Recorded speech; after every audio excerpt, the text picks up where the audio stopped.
All right, this is Reality Supreme Being at 6/11/2012. Kind of matches Jimi Hendrix's song, If a 6 turned out to be 9, I don't mind, I don't mind. If a 9 turned out to be 6, I do mind, I do mind.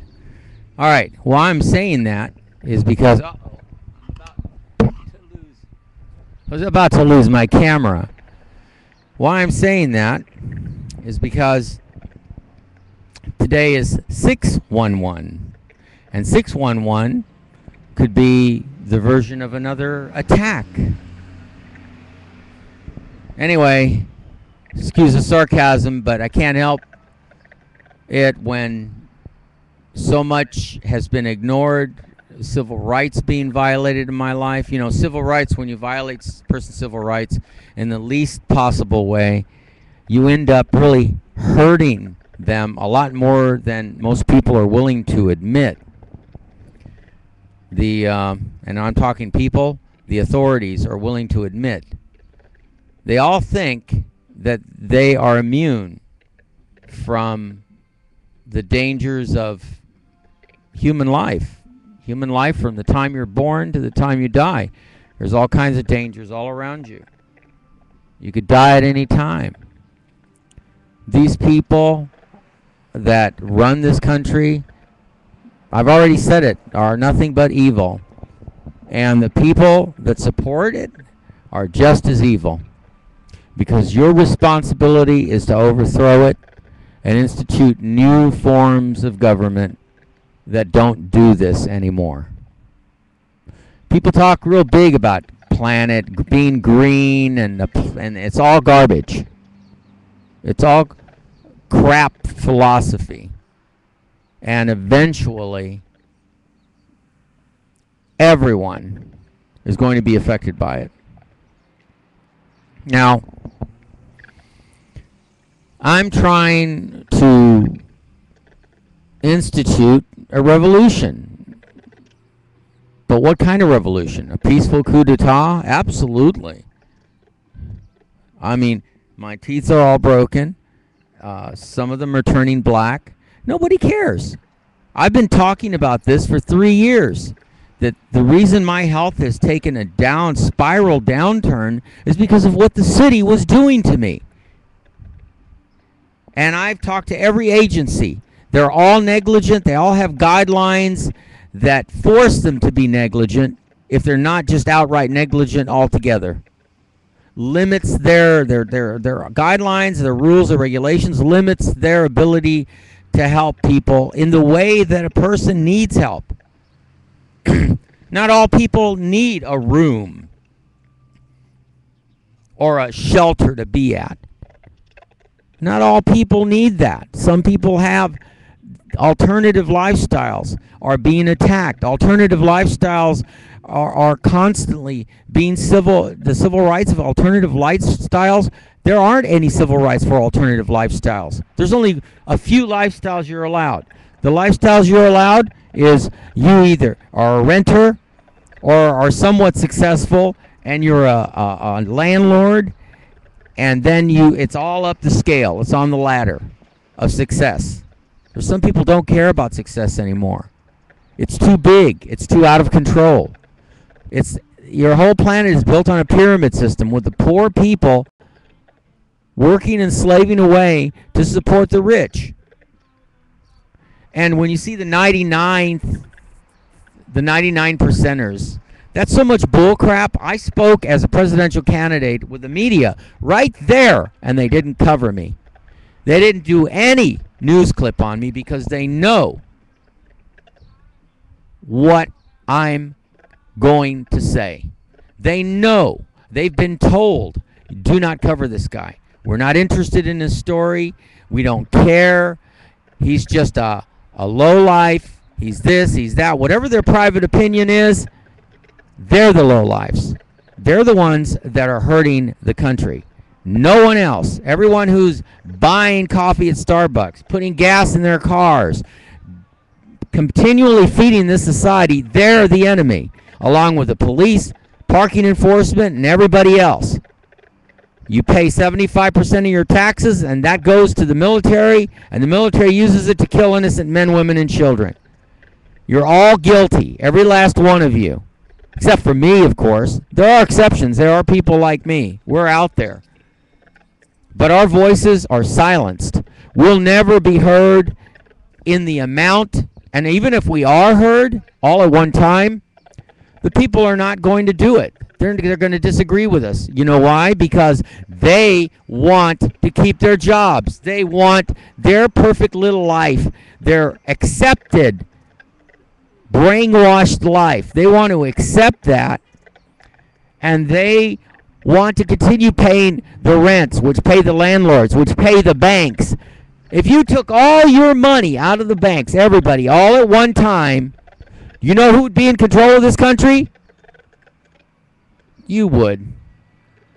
All the part of you, if there are any part of you out in the world, the part of you that complains the most, that bitches and gets all pissed off about all the bad stuff that happens to you, that's who would be in control.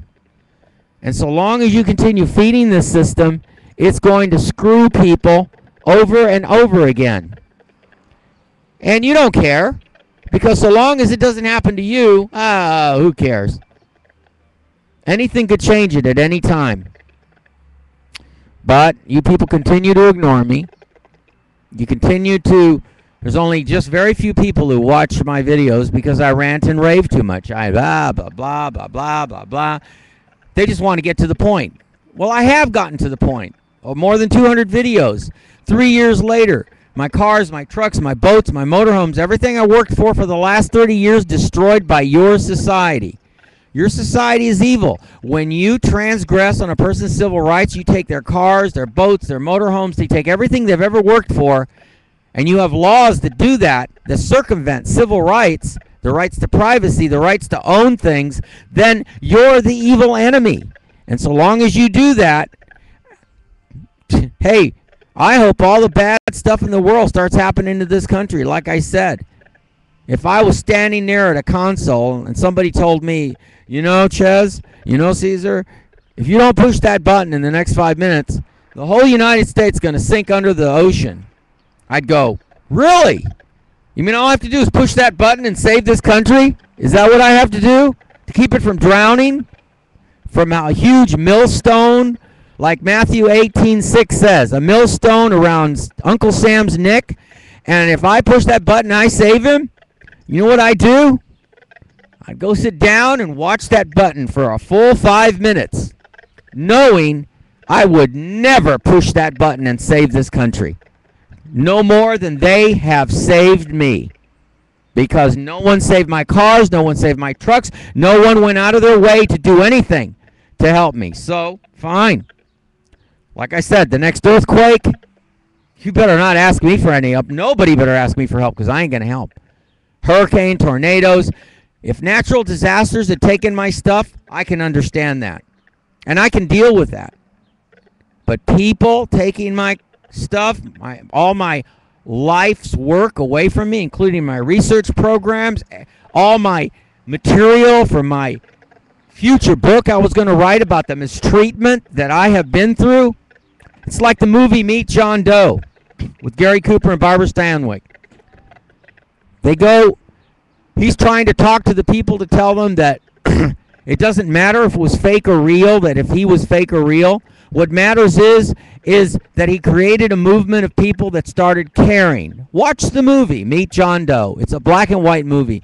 It's a lesson that everybody should learn about what you people are not doing right. So here I am, John Doe, and in that movie, they pull the plug on him, just like they pull the plug on Forrest Gump in the movie Forrest Gump. Same scene, same type of scene. They pull it so that nobody can hear him, and they've got people, paid people in the audience going boo, boo, boo. And finally he has to leave because the crowd turns into a riot. All against the John Doe Club. But the idea was right. The idea was compassionate, but nobody wants to do it. Nobody wants to back a presidential candidate that could if they answered my debate challenges, they haven't. It's already the 11th. What? It's like 7 days away. And Father's Day, I said, you got a deadline, Father's Day, to answer my challenges to a pre-election debate with Obama, Romney, myself, and I don't know, we could pick a few other people that are unknown presidential candidates. Have them all appear on stage. The media, the rules are no editing, no censorship, all the same rules the Bilderberg Group has about not publishing anything that they talk about. Only the opposite, publishing everything we're going to talk about. With each candidate promising they're going to stay away from saying, well, words that aren't allowed on TV. But you've seen everything about me. In 3 years, you know exactly what I'm like. You know that I'm uptight, I'm upset, but none of you have ever met me personally. None of you have ever sat and had a cup of coffee with me or tea or, I challenge anybody to be a better person than me. There is no better person than me. People get pissed off and do the stuff I do on YouTube because they have been hurt. They have been suppressed. They have been censored. They have been edited. No one cares. Well, that's fine. Don't care. Like I said, the next Al-Qaeda attack, I'm not going to lift a finger to help anybody. I don't care. You can all die because you're not worth it. You don't share help.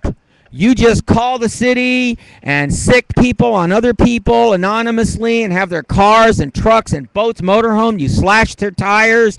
You do all the crap necessary just to get your way. And that's nothing more than a spoiled little brat who can't get their way and are going to do anything they can to make trouble for people. So like I said before in the past, there's two types of people.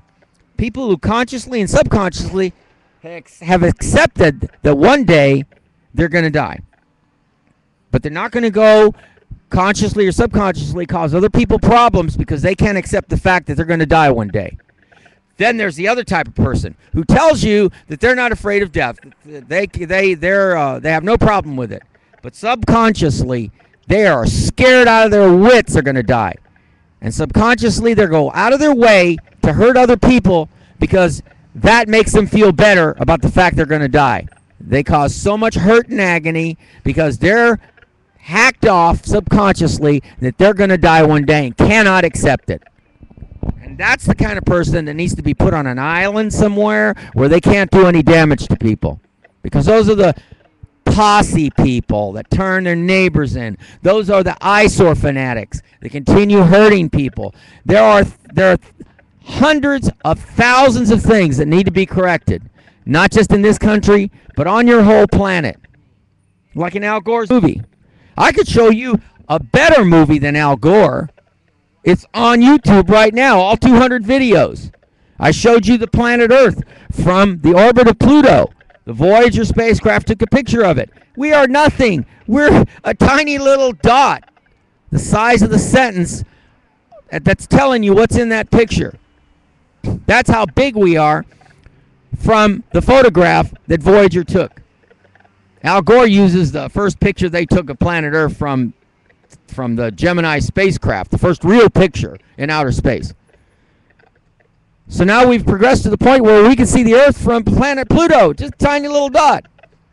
And the solar system is even a tinier dot compared to the Milky Way. And the Milky Way is even a tinier dot in all a bunch of dots called the local group. And then the whole universe, then that whole local group is a tiny little dot compared to the whole universe. I mean a non-existent dot. It's below the size of an atom compared to the universe. So your planet is nothing anyway. So what have you got to lose by having a revolution, a quiet revolution? You don't have to shoot anybody or do anything. Take all your money out of the banks. It doesn't matter whether you like my face or don't like it, or like my voice or don't like my voice. That's not the point. The point is, have your revolution. Show the government who's in charge. And I'm, of course, your spokesman. I don't like being called a leader. I mean, I do call myself the Emperor of the United States of Turtle Island when I overthrew the United States in October of 1996 and installed myself as the true leader of the United States. But for more than since 1996, all those years I've been ignored. And every 4 years I put my name in as running for president. This isn't about running for president. This is about truly saving the planet with the right kind of brains behind the helm. The planet Earth is like a starship.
When I really shouldn't be helping anybody.